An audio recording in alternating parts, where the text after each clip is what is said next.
بالکل ٹھیک ہے سر. دوسری جانب ٹرمپ کی اگر ہم بات کریں تو آپ چونکہ وہ امریکہ کے صدر منتخب ہو چکے ہیں تو پی ٹی آئی اسے اپنا ٹرمپ کارڈ سمجھ رہی تھی. ویسے تو ٹرمپ کافی انپریڈکٹیبل ہے، لیکن آپ کو لگتا ہے کہ وہ واقعی بانی پی ٹی آئی کو ریسکیو کرنے کے لیے کوئی قدم اٹھائیں گے یا صرف پی ٹی آئی کی آپ خوشگمانی سمجھ رہے ہیں اسے؟ پی ٹی آئی کو خود یہ فیصلہ کرنا ہوگا اور سمجھنا ہوگا کہ جو ان کے سابق چیئرمین اور سابق وزیر اعظم ہیں وہ اڈیالہ جیل میں کیوں ہیں. وہ اس لیے جیل میں نہیں ہے کہ جو بائیڈن آ گئے تھے، اور وہ اس لیے باہر نہیں آ جائیں گے کیونکہ ٹرمپ آ گئے ہیں. وہ اس لیے باہر نہیں آئیں گے کہ یہ سوابی میں ایک ناکام جلسہ کرے جو آج انہوں نے کیا، جس میں انہوں نے کہا تھا کہ جی بہت ساری جی باتیں تھی، جی فلاں آخری حتمی کال دیں گے. وہ حتمی کال آج بھی نہیں آئی. وہ نومبر کی ایک اور کہانی ڈال کر سوابی سے رخصت ہو گئے.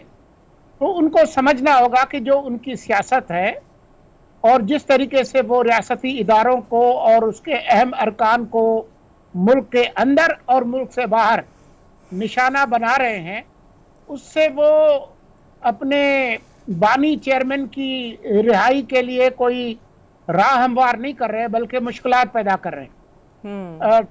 ٹرمپ صاحب جو ہیں انہوں نے بہت سارے لوگوں کے ساتھ سیلفیاں بنائی ہیں، بہت سارے سربراہان مملکت ان کے دور میں ان سے ملنے آئے ہیں. بالکل. وہ سارے ان کے جو ہے وہ یار غار نہیں ہیں. امریکی صدر جو ہے یہ خاص طور پر ٹرمپ صاحب نے یہ جو پوری انتخابی مہم تھی اس میں نہ پاکستان کا نام لیا نہ خان صاحب کا نام لیا. انہوں نے مودی صاحب کا نام ضرور لیا، انہوں نے بنگلہ دیش کا ذکر کیا اور ملکوں کا کیا، روس کا کیا، چین کا کیا، پاکستان کا ذکر نہیں کیا. ملکوں کے ساتھ تعلقات ہوتے ہیں، ملکی مفاد کے مطابق اپنے ایجنڈے پہ بات ہوتی ہے، کوئی ذاتی دوستی نہیں ہوتی. بالکل صحیح. اگر ٹرمپ صاحب کی اگر مشرق وسطیٰ میں سب سے زیادہ دوستی ہے تو وہ تو پھر محمد بن سلمان کے ساتھ ہے. تو محمد بن سلمان صاحب جو ہے وہ کتنے ناراض ہیں خان صاحب پہ جو انہوں نے تبصرے فرمائے تھے ان کے بارے میں، اور جو متوازی اسلامی سربراہ کانفرنس کرنے جا رہے تھے اس کے بعد. تو یہ دل کو خوش رکھنے کے لیے یہ کچھ بھی کہہ دیں.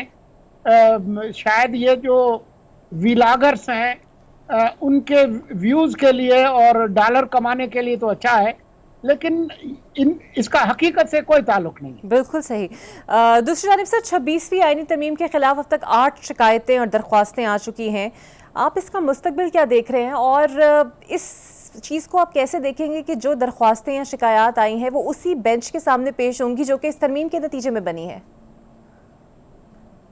یہ تو جو شکایت کرنے والے ہیں ان کو خود سوچنا چاہیے کہ آپ اس آئینی بینچ میں اپنی شکایت لے کے جا رہے ہیں جو کہ اسی آئینی ترمیم کے نتیجے میں بنی ہے. تو بات یہ ہے کہ آپ آئین کھول لیں، آئین کی کتاب میں آرٹیکل 239 پڑھ لیں.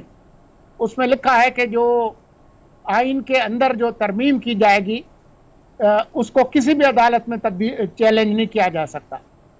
تو پھر بات تو وہاں پر ختم ہو گئی. لیکن یہ لہو گرم رکھنے کا ان کا ایک بہانہ ہے.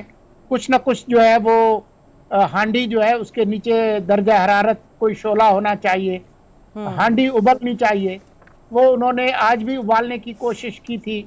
وہ عدالتوں میں بھی کوشش کرتے ہیں، خاص طور پر جو ملک سے باہر جو ان کے لوگ ہیں وہ کوشش کرتے رہتے ہیں.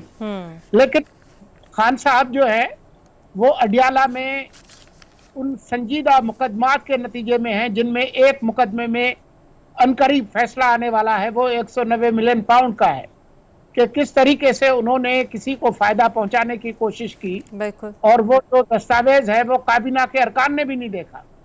تو وہ سنجیدہ معاملات ہیں. اسی طرح سے 9 مئی کے کیسز ہیں. تو سوابی میں جلسی کرنے سے اور ٹرمپ صاحب کے آنے سے ان کی مشکلات کم نہیں ہونے والی. بالکل صحیح. بہت شکریہ.